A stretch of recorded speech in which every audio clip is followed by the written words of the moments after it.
मुक्तिनाथ क्षेत्रको ताजा अवस्था।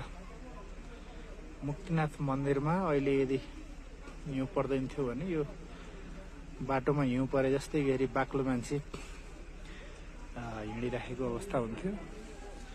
अहिले निकै नै कम संख्यामा, नगर्ने संख्यामा यात्रुहरू फटाफट चहलपहल सुरु गर्नु भएको छ।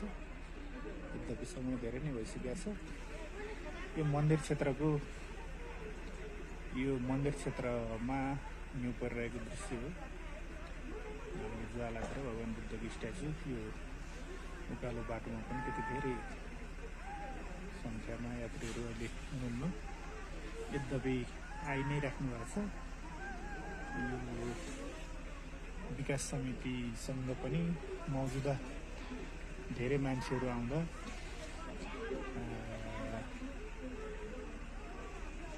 ओत बस्ने सेल्टर नभएर हामीलाई केही व्यवस्थापनमा चुनौती देखिरहेछ।